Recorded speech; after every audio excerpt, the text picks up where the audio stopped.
Well, good evening, everyone. Welcome to Mind Your Mind Mondays with your host, Dr. Kim, your mind doctor. I am so excited that you have chosen to join us on this evening. Look. I want you to go online. I want you to share. I want you to hit like. I want you to let everyone know that it is Mind Your Mind Mondays time with your host, Dr. Kim. What is Mind Your Mind Mondays? Mind Your Mind Mondays is a time where we are bringing the discussion to the community. What discussion? We're talking about mental health and wellness awareness.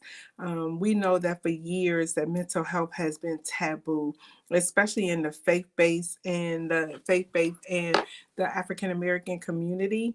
And so I wanted to make sure that we have those conversations where one, we are dispelling myths about mental health, where people feel like it's okay and they feel comfortable to go out and get help when help is needed. Also, just to have different discussions and dialogues around topics that are near and dear to us as believers and as African Americans. And so I just wanted to bring that out here. So that's what Mind Your Mind Mondays is about. For many of you who know of me, you know that every year I do a conference entitled Mind Your Mind, where we teach people how to tame their triggers and we teach people about mental health and wellness. And so that is what we are about on this evening. I'm so excited about our guest on this evening. She is a long term friend of mine through a friend.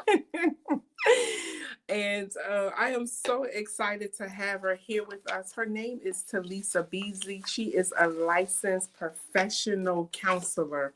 She is a licensed professional counselor, and I am so excited to have her here on this evening. And you won't believe that I have lost the bio. Here we go.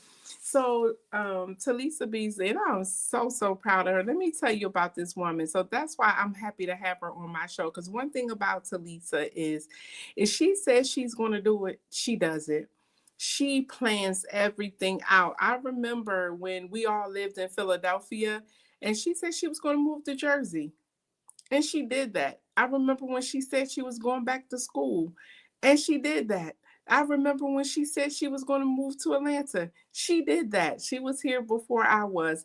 Everything that this woman sets her mind out to do, she practically does it. So I'm happy to have her here so that she can help you set realistic goals and give you strategies on how to conquer them, how to take control of your life. So Lisa Beasley is a leading expert in helping people make the shift from being weak to winning. I love that. From being weak to winning. Talisa helps her clients get unstuck from the issues that prevent them from living the life they desire.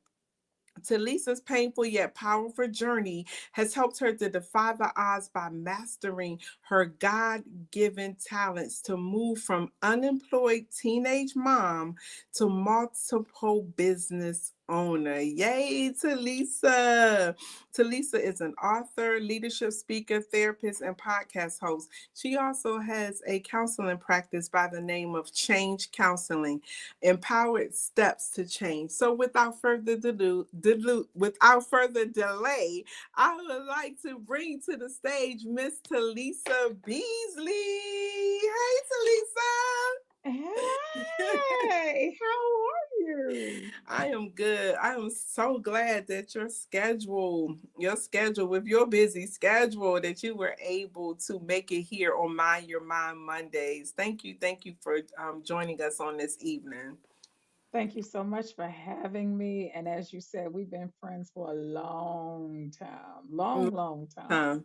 I just think that God knew what my path was going to eventually be, and He just surrounded me with a whole pool of therapists and counselors and people that's in mental health, and a lot of people from Messiah as well. So, Messiah College in Grantham, Pennsylvania. So, yeah, we go way back.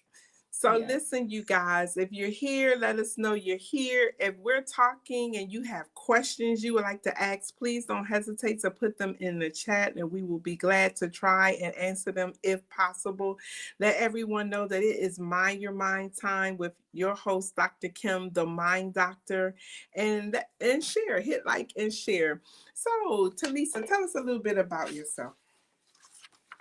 So, as you so brilliantly said a few moments ago, yeah, we've come a long way. Originally from Philadelphia, as you mentioned, and just I love the community, if I can say that. Everything that I do is based on the community. I am old enough as you, Kim, who had we had community, we had neighborhoods, we had people that checked in with each other and all of that. And if something was wrong, I could go to someone's house and say, hey, I need help, and people responded. And that just really had a huge impact on me, to the point that it made me want to do what I could, to help the community. So I didn't originally start out wanting to be a therapist, but God stepped in and said, okay, this is what we're going to do. And that's what we've done. And here I am. I just when you said you didn't know you originally wanted to be a therapist, I just had a flashback of us tearing up 95. Y'all, Stop this girl telling all my drives business. Stop telling all barefooted. my business. We used to tear Tear it 95 up. up from Philadelphia to DC so I could go get Yes. my go-go music. So just so y'all know, Kim had us shopping for sunglasses at 2 o'clock in the morning in DC. So yeah, no, that we've done some crazy stuff.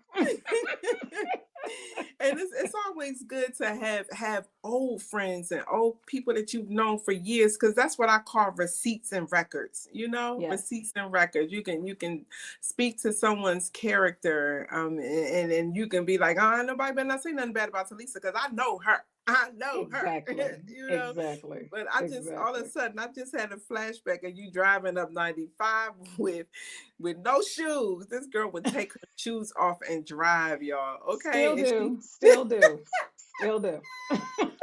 hey, whatever makes you comfortable. No judgment. No judgment. So Talisa, can you share a personal moment when you realized you needed to take your power back mentally or emotionally? Well, you know what? Let's talk a little bit about your journey. In your bio, you talked about how you were tired of dealing with what you were dealing with, and then you decided, you know what? It's time that I take control of my life. It's time that I make things happen. So tell us a little bit about that. Absolutely. As you mentioned in my bio, I'm a former teenage mom. I don't like to use that title, but I was, because when I had my son, I was 2 weeks from turning 19. So technically, according to the state, I was grown, but I was not self-sufficient. So I was still dependent, still needed help. Didn't know what I was going to be doing, and unfortunately, my child's father chose not to be involved in his life, which put it all on me. I didn't know what I wanted to do. I didn't know what the path forward was, but I knew we had to move. So, in the midst of that, as Kim said, when I'm going to move, I'm moving. We're going to figure out what needs to happen, get on our own, and do what we have to do. And as women, and we'll talk about this as we go on, we just kind of jump in. Mhm. So we jump in, we handle what we've got to handle. The child needs this, you need that. And we started moving. And throughout my journey, God intervened and said, this is the direction we're going to be heading. And I loved it because, again, I love community. Anything I can do to help it, whether it's seeing one person at a time or seeing a group of people, it just really helped me develop that love that I have for the community and some of the struggles we had, just so that I can help them work beyond those struggles and be successful in the life they want. All right, all right, all right. So can you share a personal moment when you realized you needed to take your power back mentally and or emotionally? Well, as I mentioned, being a single mom and my son's father who chose not to be involved, a lot of us get into that pity party and, oh, well, this is what's happening. And I guess I just got to deal with But it was in the midst of that that I realized that, I'm not the first, nor Mm-hmm. will I ever be the last. Mm-hmm. And something needs to happen. And honestly, one of the biggest inspirations I had was my son was not going to turn out like his father. Amen. That was where we started. So, no, we're not doing that. And that means you have to put things in place. And I realized that. And you said, surrounded by friends and women, and, Mm-hmm. we were all supportive of each other. But I had a child to raise and I had to figure out what to do. So I can't be the victim. I have to go to the offense instead of the defense. And at that time when I had him, unfortunately, in this country, teenage pregnancy was through the roof. So Mm-hmm. I was labeled, and you had this baby early, and look what you've done, and all of that. But I decided, no, I'm sorry, that's not going to happen. And I have to credit my mom because she literally, and some of y'all can understand this, pinned me in a corner and said, "You're going to get this together." And I couldn't understand it first, but over time, I was able to pick it up and realize, yeah, you're not the first, nor will you be the last. And you need to take your life and take control of it and do what you needed to do. So, my first step was to move out of my mom's house. And then after that, the next step came to move to Georgia. But I learned in the process that you can't sit in that victim mentality and expect much to happen because you'll continue to remain the victim. It was something you said earlier when you talked about you're not the first and you're not going to be the last. Because many times when we go through things, we think it's just us. Nobody knows, nobody cares, nobody understands. Woe is us, woe is me. And we sit there for a while, and before you know it, you've been there so long, you don't even know how to get out. And then it's like now, okay, how do I get out? Like you need help. You don't even know where to start. So for that person that's just like, hey, I've just been here too long. It's nothing you all can tell me. It's nothing that you've been through that can help me. What can you say to that individual, that lady, that young girl, that teenage mom, that older woman, when they just feel like, you know what, I've been stuck for so long. I got used to being stuck. I know stuck. Stuck is me. So I operate around stuff. What would you say to them? How would you tell them to begin to maneuver? So, one of the first things you have to recognize is depression and anxiety. Again, we hear the word depression and we think of what the commercials have, and the blinds are closed, and you're not leaving your house, you're not washed, and none of that. There's functional depressed people. And one of the things you need to recognize is Kim is making me laugh. But one of the things you need to recognize is depression and anxiety have a tendency not to know or have a stopwatch. Mm-hmm. They will go as long as they want to go. So that stuckness and you getting used to it, you said the right thing, getting used to it is it's not going to stop unless somebody says that's enough. Mm-hmm. Mm-hmm. And as I said earlier, my mom pinned me in the corner because I was going through my blues. And what am I going to do? And she said, "You're going to get it together." And I just thought she was the meanest woman in the world. Do you not understand what I'm going Mm-hmm. through? You're insensitive. And she told me, you're going to take him to court. You're going to get yourself together. You're going to get a babysitter for the baby. You're going back to school, and Mm, you're going to get X, Y, and Z done. So, what I would say to women is recognize that the depression and anxiety are never going to stop on their own. mm, It is going to take real you. good. It is going to take Good. you to say that's enough. And you may not even know all the steps. Don't worry about that. You just need to have the stopwatch in your hand to say that's enough, and maybe I need to connect with somebody to tell me the next steps, but the decision is yours. And you have to take control and take it back. That is good. That is good. That depression, anxiety, worry, all of those things that keep us down, that they do not have clocks. They don't have Mm-mm, stopwatches or clocks or alarms. So mm-mm, it's up to us internally to figure this all out. Like, wait a minute, okay. I've been down this road too long. I've been sitting here too long. I've been in absolutely. park too long. It's time for me to make a move. Even if you don't know what the move is, to make a move. I think about yesterday. Yesterday, I was so excited about it being Resurrection Sunday. And all I kept thinking about was he got up so I could stand up. He got up so I could get up. yesterday I initially didn't even feel like getting out of the bed, but it was just like, no, he got up, get up, get Mm-hmm. up, like wake Mm-hmm. up, get up. And I Yes. got myself up, and I just had a beautiful day, in the Lord. And sometimes we just have to tell ourselves, like, stop it, quit, get up, do it. No, we have to be able to tell ourselves those things that would get us out of stuck and get us into drive. That's good. That's good. Powerful stuff. Powerful stuff. So, what does being in the power seat of your mental health mean to you personally? So, to reference again that those negative emotions don't have a stopwatch. So, technically, when you're stuck, they're in control. Mm, So, we have to get out of the passenger seat and get back to the driver's seat. One, the very first thing we just discussed is to make a choice. A decision is one of the most powerful things you can do in your mental health to say, that's enough of this. mm-hmm. We've seen many stories, movies about domestic violence. And usually in the story, the person who is being abused makes a decision. Mm-hmm. That's enough, Yeah. right? So, who do I need to get? What do I need to do? And the decision is the first thing. The second thing is recognize where you are. Depression and anxiety, worry, all of that will drive you someplace you don't want to be. I Mm-hmm. don't need to be here. As I was labeled a teenage mom, I could have stayed home with my mom and just done what I was going to do because that's what people do. And I'm Mm-hmm. not putting anyone down who is in that position, but at the same time I decided that was not for me. Mm-hmm. So, okay, we got to figure out what to do. And as you mentioned, moving out, I moved out with beds and TVs. That's it. That's all I had. We didn't have salt and pepper shakers. We didn't have none of it.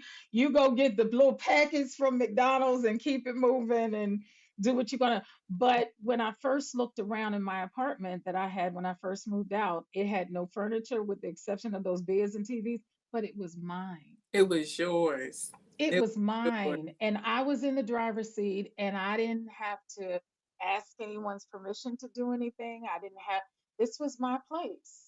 And I took my time getting the furniture. We got there, but I did the step of getting out. So sometimes you don't know 5 steps down the line. You may only know Mm-hmm. the first one or the second one, and that's fine.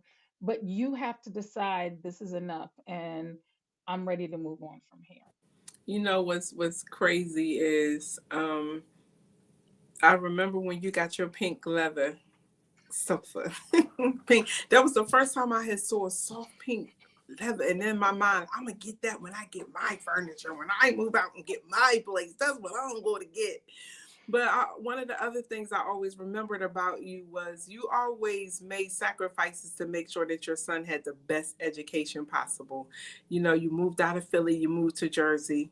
Then you moved from Jersey, you moved to Georgia. And even still, like when you first moved in here in Georgia, you was living on one side of town, but you made sure that your son was able to go to like the best high school, you know, the sacrifices you made for that, even like doing what you have to do to pay for it. And if it was a scholarship, great. But at the end of the day, so it was sometimes like, Lisa, you want to hang? No.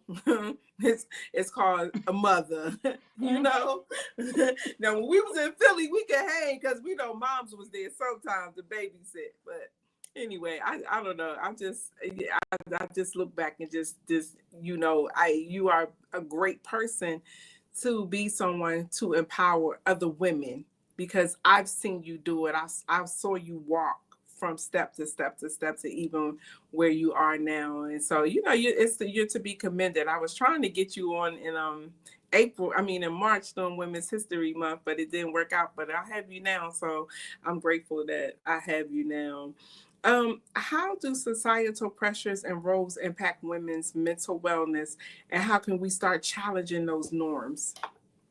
So I want to say to the previous comment, thank God for HGTV because that pink furniture needed to go. It was good for them. We talking 80s, I, 90s, it was just when I look back and I go, really, Talisa, really, you just We all like that. We ain't know no better. Exactly.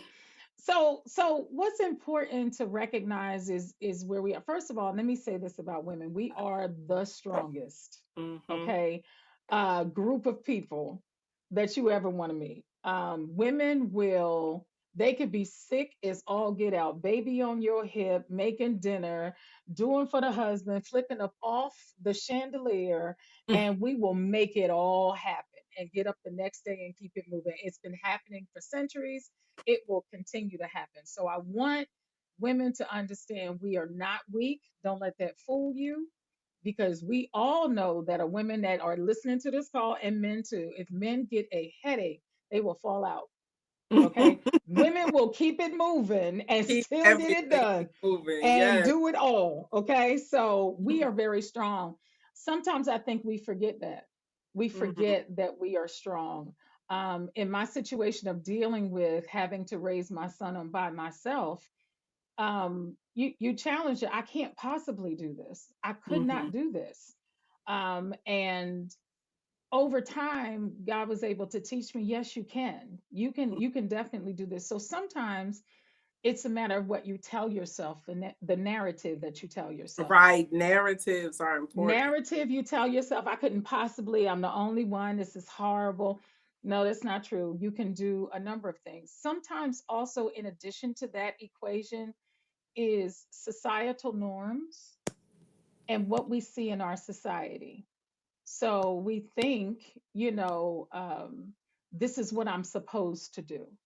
Mm-hmm. Using words like supposed to is a control statement. I'm supposed to go this route. Mm-hmm. Not necessarily. My mother told me a story of someone she worked with, and my mother was very instrumental in making sure that I understood X, Y, and Z. So when you'd have the mother daughter days, she would take me to a woman who's been married and show me her engagement ring and Mm-hmm. say, this is the type of ring you purchase. And I would go, Mm-hmm. oh, okay, and it stuck in my head. Okay, this is what you get, and go from there. But she told me a story of someone in her office who she told about me when I was purchasing my home in Georgia. And my mom had a picture of the home. And she asked my mother, ooh, look at that house. Is she married? Mm-hmm. And my mother said, no. Does she have to be married? Right. That part. Yes. And again, a societal norm. The woman could not get it through her mind that she can purchase this on her own, Mm-hmm. Mm-hmm. right? So sometimes the societal norms kind of try to push us into, the creative thing they've put together. You couldn't very possibly do something like that. Mm-hmm. The other thing is what you mentioned is the people you surround yourself with. Mm-hmm. Now the group that I have surrounding me challenges me. Mm-hmm. They're not going to let me sit there. And I will say they get on my nerves, but they're there to get on my nerves. Okay. Mm-hmm. But it challenges me. So when I want to just say, well, this is all I'm going to do. Mm-hmm. And they remind me, really? You going to do that? And I think about it and I go, you're right. Okay, no, I've got to do this, do that, Mm-hmm. do whatever. So again, sometimes we fall into those things. There's our circles of friends, there's societal norms, and then there are things we tell ourselves. Things we tell ourselves. That's it right there. Hmm. Hmm. And some of the things we tell ourselves are based on societal norms, and some of them are based on environmental coding. I know when I bought my house, the last house I had out in Conyers, you came to see it, and Hmm. people was like, "Why you got this big old house?" Because God said so. Period. Hmm. You know, why do I Hmm. have to be stuck in a condo because it's just me? Or why do I have to be stuck in an apartment because it's me? Or why do I need just a 2 bedroom townhome? Because it's just me. No, I want to spread out. I want to be in all my rooms. I want to, and then also, that was another way of income. That was a form of income. I want to shout out Dr. McNair, welcome. Lakeisha, welcome. Thank you guys for being on Mind Your Mind Mondays this evening. But yeah, so how do we break out of that? How do we break out of, I mean, I know part of it is we have to change our narrative. We have to change our internal dialogue and our talk and what we telling ourselves. So can you speak a little bit to that? So the word that I'm going to bring about is exposure. Mm. You need to expose yourself to some things. Sometimes we tend to stay within our circles because there's no one challenging us, it doesn't push us outside our norm. We have to expose ourselves to things that are beyond us, didn't know you could do. Coming from Philadelphia and row homes to see the homes in the South, and they're wide and big. And that Mm-hmm. was the thing. My mom said, "What are you doing buying this house? What's wrong with you?" I said, "Didn't you instruct me to do this? I did remember you instructed me to say this is what you're supposed to do." But again, it was outside her norm. Mm-hmm. So the exposure, That's helping you to good. see, it doesn't, exposure does not mean that you have to travel to foreign countries. And you'll say to me, Talisa, I don't have that money. No, you could be in certain groups. Networking is very large now.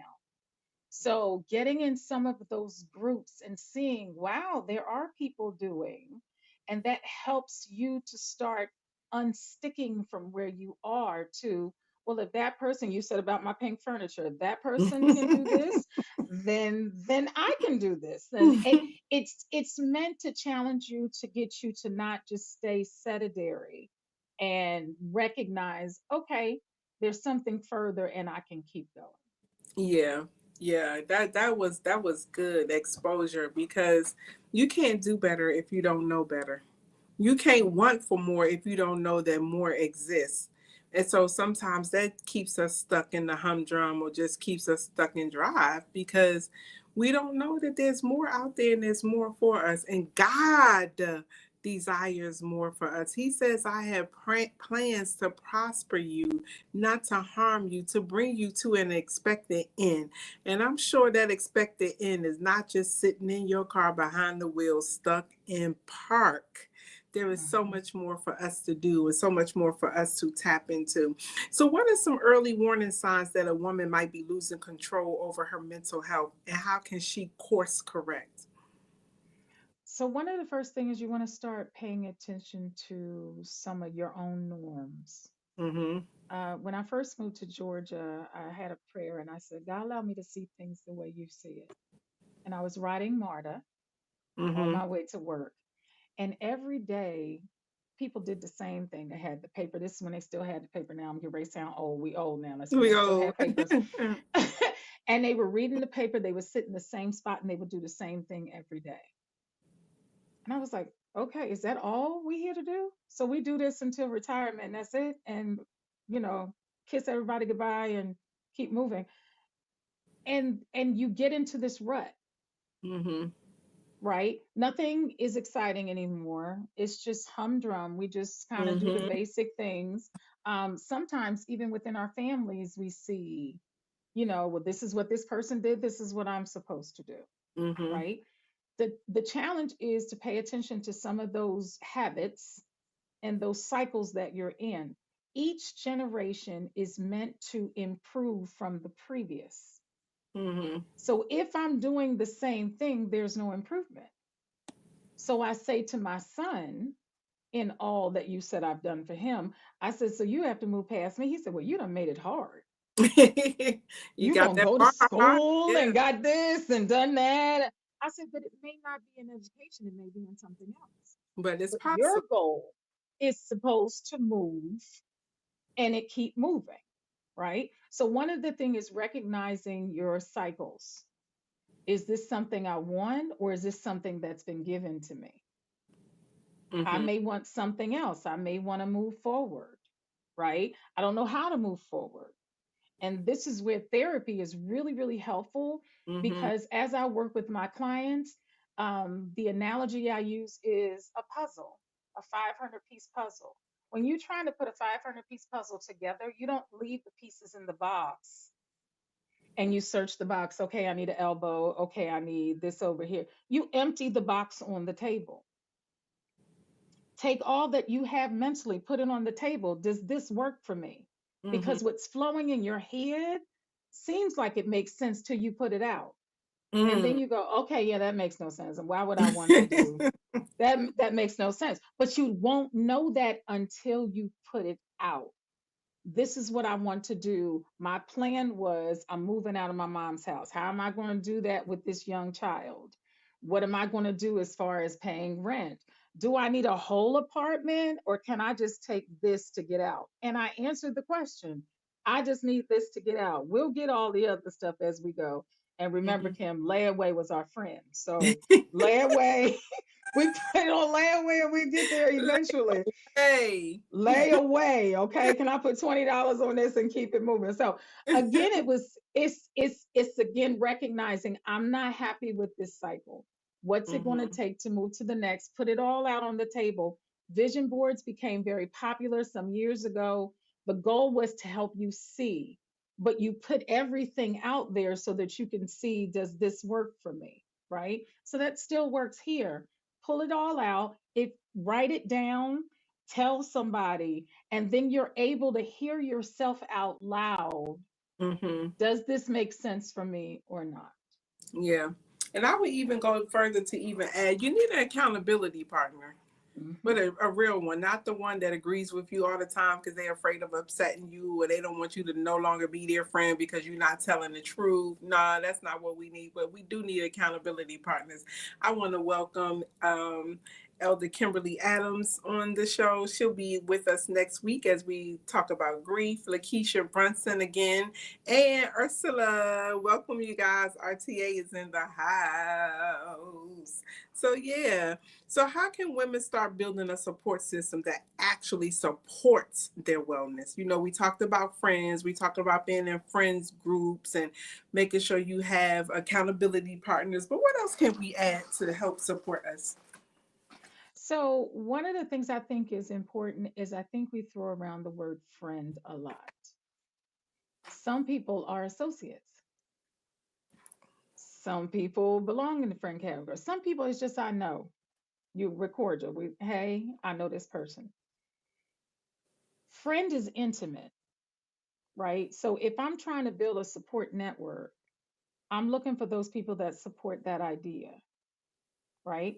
Sometimes it's someone I don't know yet and I'm going to meet this person. But again, that person's going to challenge me to step outside of my comfort zone. Mm-hmm. Okay. So you want to start building, putting those pieces together. And what I've noticed as we get older is the circle gets smaller and Mm-hmm. smaller and Yes. smaller. So, Yes. when you come out of high school, you got friends everywhere. What? Okay, you got friends everywhere. But as you start getting older and life be lifing, as the children say, again, it's more the less of recognizing who belongs here, who needs to be in the category of associate Mm-hmm. versus in that intimate space. Do they support what I do? Do it they challenge it, not criticize it? Mm-hmm. Because there's a difference as well. That's good. If somebody's criticizing, then they need to move out of the friendship circle to associate. Okay. You have to protect your idea, protect what you want for your life. You may have some naysayers and go, you couldn't possibly do that. And again, that tells you some things. So you're looking for the people that are your rah rah section that will support you and help you to stay on track versus deviating, as Dr. Kim said earlier. They call me on the phone, Talisa, come on, let's hang out, and I would go, no, no, I can't go with y'all this time. That's not to say that we didn't hang out because we hung out quite a bit, but I had to strategize what needed to happen because out of our circle, I was the only one with a baby. Right.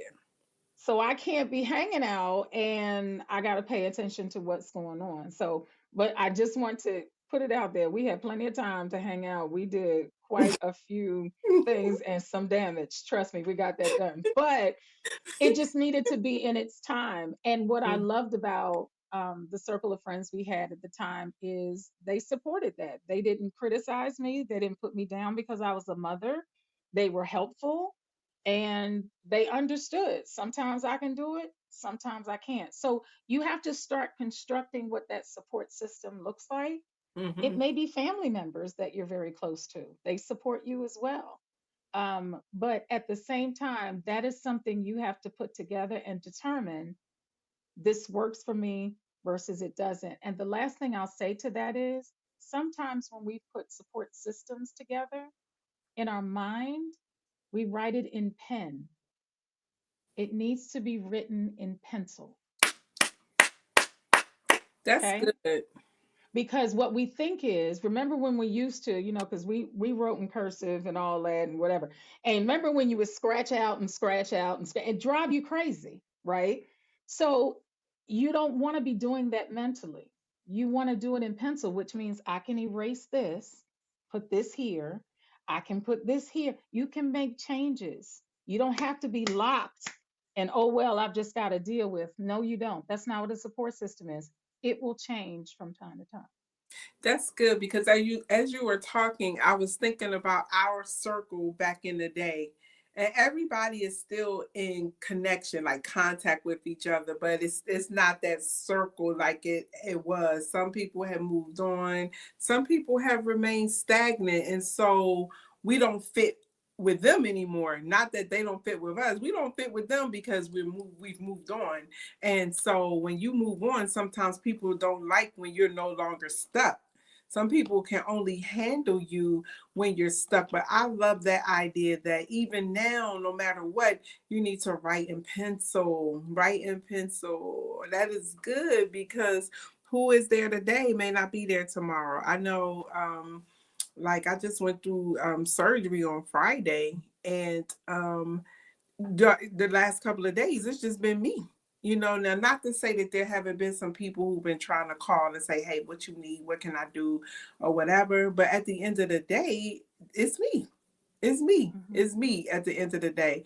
And then and in some cases you might have like your circle, then you might have your friends and you have your associates and stuff, but you kind of don't want to impose on your associates because they're just that. They're associates. So when they be like, well, you be like, eh, but then you be like, well, you need help. You better take what you can get. You go back and forth with that.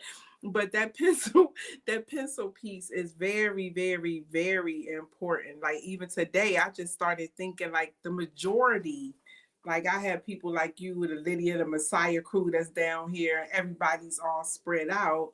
But the majority of like my internet net they are all over the world. Hmm. Nobody is not a lot of local people. And I was just sitting there today when I was struggling, like I need I need some people. I need some help. Like this is difficult. Um, Hmm. like can you come scratch my back? I can't even get to it. So it's important that we do have that network. And again, like somebody who would have been like boom, boom, boom, boom. I'm thinking about going all the way back, would have been like, oh, I'm there. Now wouldn't be there. It's we cool. Nothing has happened, but we just don't hold that place in each other's lives that we held before. So I love that. That's right, April. That part. She said that part when you talked about a pencil. That part. Don't be penciling me in, April. So listen, I don't even know if I've asked this question, but I feel like you've answered it. But I'm gonna ask it again, and you can say we already touched on this. What's one small but powerful step a woman can take today to reclaim her mental wellness? And we did talk about it, but again, start to recognize some of those cycles and how long have I been here, Mm-hmm. right? So if I don't want to be here, right, then okay, the first step is recognizing awareness. What's going on with me, right? We're finally as a world, not just a country, we're starting to really embrace mental health is necessary to pay attention to, right? So we have to evaluate self, Right. right? And when we evaluate self, if I'm not pleased or this is not working for me, Mhm. then the first step I do is to start to recognize this is not okay, Mhm. right? Sometimes it may not be something so overt or stand out at you, but it may be I've let myself go. My eating Mhm. habits have become not what I want them to be, right? That's usually a sign Mhm. that we've kind of fallen into, something that's not working. So okay, we've all been there before. We've done that when we say we're going to stop doing this, and you clean out the house, and okay, we're going to get stuff together. Again, it's recognizing I don't necessarily like where I am. After you figure out you don't like where you are, next logical question is, where would I like to be? Okay, Mhm. so I'm not happy, not sit in that. Where would I like to be? Hmm. Okay. And as you mentioned, Kim, for moving from the Northeast to the South, part of my biggest reason was I don't like snow. I don't. I don't like snow, ice. I don't like none of it. Right.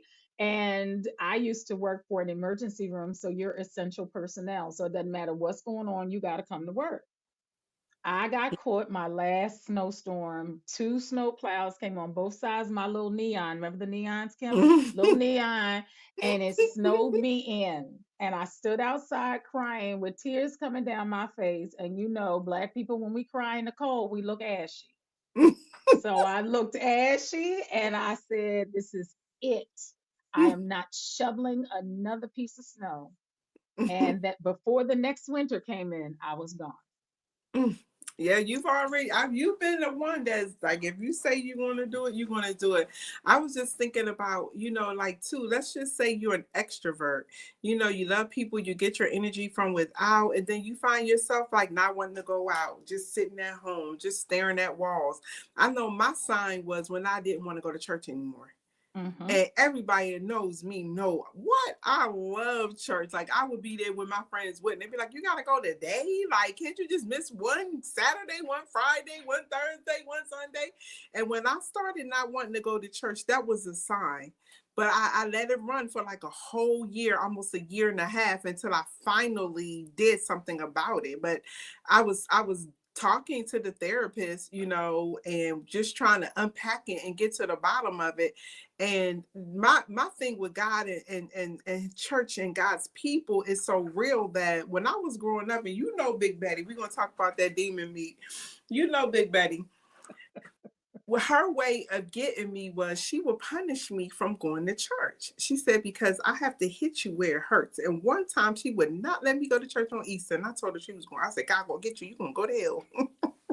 I hope she ain't in hell. I was just 10, 13. I don't know, Lord, forgive me. But when I started to see that pattern, I knew that I was on a spiral down. Like I was just going down, down, down. It was just like, you're going to have to do something. You're going to have to make a move. You're going to have to take control of this, because you can decide not to go to work and don't have a job and become homeless or whatever, but you can't lead God. You need God. So, and not that me not wanting to go to church, I was leaving God, but those were just warning signs, because we're talking about warning signs. We're talking about recognizing when, okay, I've hit rock bottom, or okay, a change needs to take place. Yeah. Hmm. So that was my turning point for me. And as I started to take control, that was just the best thing that I can do, because when you sometimes you think you might be living when you're actually dying, but you don't know Absolutely. that you were dying until you start living again, and then you can breathe and smell the air, and then you're like, this is freedom, this is what that looks like. But when you're in it, you don't know it. You don't know it. You think Hmm. you belong there, you think it's right. So I'm glad that you brought that up. So, If I may, if I may say and add, while you were talking, the prophet Elijah came to my mind mm-hmm. when he ran off and he's like, Lord, just take me. I'm just he had just finished major miracles, okay, major miracles, okay, and he like, listen, I'm tired, I don't want to do this or whatever. So again, it's sometimes just paying attention. You have a loss of interest. I don't want to do that. Again, sometimes media likes to paint the picture of what depression looks like. There are functioning depressed people who go to work I did it. every day I did and it. they do all of that because this is what I'm supposed to do. Supposed to do. Right? So again, that suppose, should, always, never are controlling words, right? It's meant to make you conform to what this thing is so that you continue in that cycle. But if I'm not happy with this, if I'm not happy with where I am, the next logical question that comes behind it is, where would I like to be? Right. So Where I would I want don't like to be? snow. I don't like boots. Everybody's like, okay, but I want to wear my boots. Do you do that? I don't want to wear boots. I want flip flops for the rest of my life. So I'm leaving this and you can have all of this. But it started with, as I said earlier when we were talking, a decision. I don't want this. Mm-hmm. I don't want it. I want something else. Mm-hmm. And it's okay. I'm saying this again to women who feel like you cannot say, I don't want this. It is not a form of being ungrateful. It is not a form of pious, you trying to be above everybody. No, I don't want this and I would like something else.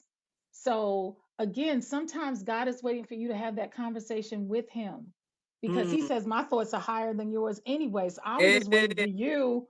I'm waiting for you to come up here. I've been saying, come up here. come But up. you felt like, no, I don't want to, I don't want to act like, no, no, no. It did not mean any different. I'm still that teenage mom that I did, but again with my mom saying to me, what are you doing with that big old house? Now she lives in it and just as happy as she wants to be.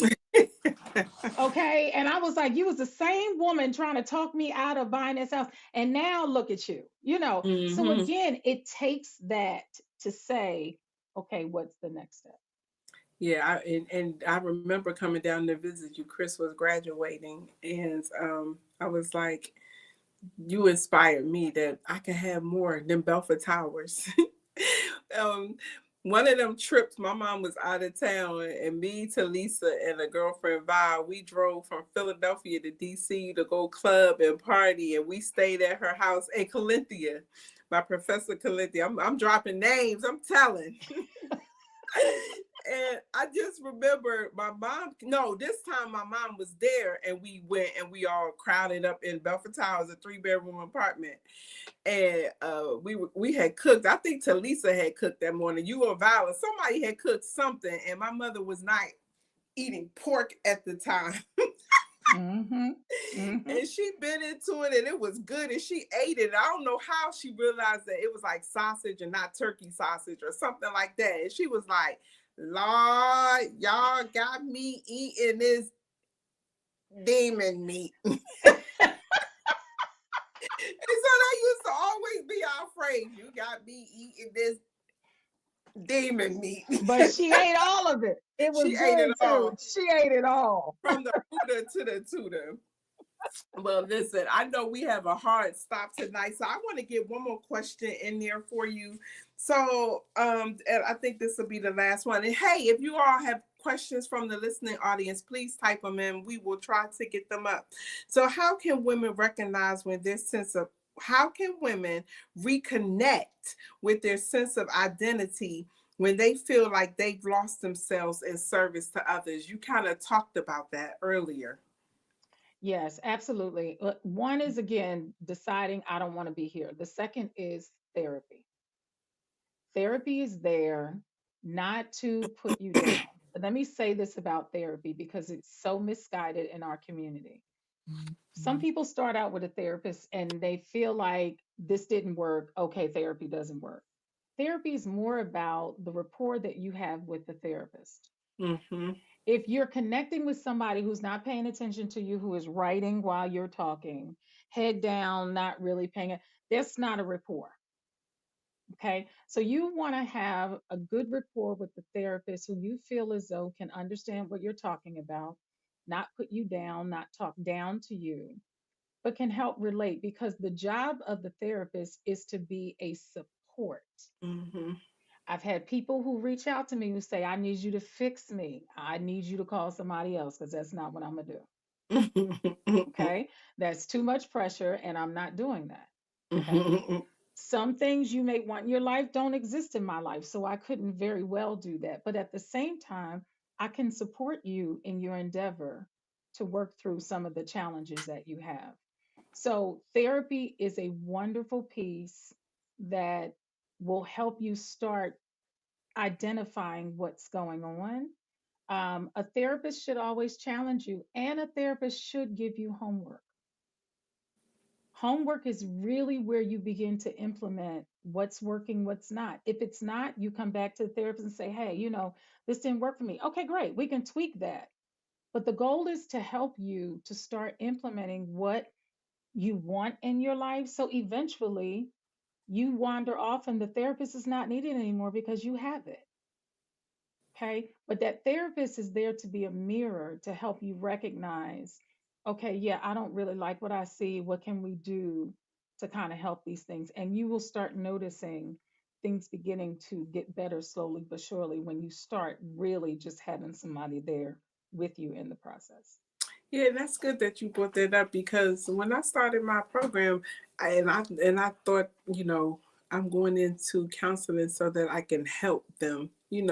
My thing was I thought that therapists told you what to do. Like you go in and they's like, oh, you need to do X, Y, and Z. You need to do da da da da da da. Da. And it wasn't until I got into this program that I realized that no, we help you discover your path. We help you discover your truths. We help you figure out what you're supposed to do. We just give you options, lay things out on the table, and so forth. But my first, I'm in a class called Applied Practicum Lab. So because I start my practicum this summer, and I remember my first, we had to play counselor and client, back and forth. And I was the counselor. And my first one, I remember that I was solution focused. And so I got dinged for being solution focused because in my mind, Hmm. I'm like, oh no, this is horrible. We got to fix this. And it's like, no, we don't have to fix this. First of all, it's the first session. This is only about intake, gathering information. And like you said, building a rapport with the therapist. But I do want to say to you too, if you do go to therapy and your first therapist does not work out, don't give up on it. If you had some bad chicken, you don't stop eating chicken. You just try some different chicken or do a different Absolutely. restaurant or something like that. So treat therapy like that. No, this may not be a good fit. It may not be a good glove for you, but because that person and their style and their theoretical orientation is not for you, don't quit or don't give up on it. You keep trying until you find the right fit. So as we get ready to wrap up, I would like to say, hey, Talisa, any last thing you would like to say to our listening audience as it relates to taking back control and getting back into the seat of things where you're back in drive and not stuck? So I will say, one, this is an amazing program, and helping people to recognize some of the areas that really probably need some fine tuning. The advice that I would give people is get getting back in the driver's seat means identifying who's already been in that driver's seat. You've been in Mm, the passenger seat for too long. Okay, mm. I'm gonna need you to take them keys and get back in the seat. Now, again, feelings and thoughts, feelings are never logical. Never. I don't care how strong you feel it. It requires logic to be part of it. They can ride in the car, but they need to be in the passenger seat. So as long as you recognize I've been in the passenger seat too long and I need to switch seats, that's your first step. But just think what kind of help I can get supporting me in the process of what I want in my life. It may not be what the therapist wants, which is what you said. It shouldn't be what I want for you. It's what do you want? Because you're not to be dependent on me. I'm there to help you in the process of identifying what that is. And there is no, I've had too many clients tell me I'm probably your worst client. No, that's not true. And it doesn't matter what it is, it's waiting for you to hit the stopwatch to say that's enough and we need to move forward. Yeah, I love that. For those who came in later, she said depression, anxieties, they do not have stopwatches. You have to hit that button for yourself. That was good. Well, I want to thank you all for tuning in on this evening as we talked about how to get back power, how to gain back empower, and how to gain back power and take control of your life. And this edition was mainly for women, but I'm sure there was some nuggets there for men as well. Talisa, how can our listening audience connect with you? And if you So, have products or events coming up that you would like to share. So you can reach out to me. I am a therapist, have my own practice, and I'm 100% virtual, which makes it convenient for people to still be in their lives and be able to receive therapy. You can call me at 404 369 3793, and we can talk and find out how we can get you started and help you moving on your journey to the life that you desire to have. Okay, you know I'm gonna need you to do that number again. 404 369 369 3793. 3793 3. Correct. Hold on. 369 3793. All That's right. correct. Do you have a website or anything where people can connect with you? Yes, you can go to change-counseling.com and you can reach out to me via there if you want to leave a message as well. Or you can reach out to me via phone and we can definitely get you started. Change-counseling.com. Hmm. Talisa Beasley. Okay. All righty.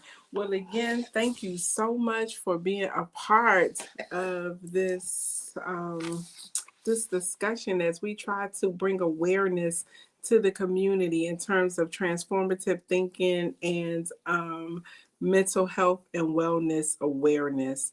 So we're going to go ahead on and we'll sign out. We didn't get any questions tonight. Thank you, Donita. We didn't get any questions, so I'm going to leave. So you can hang on a minute. Let me end the broadcast.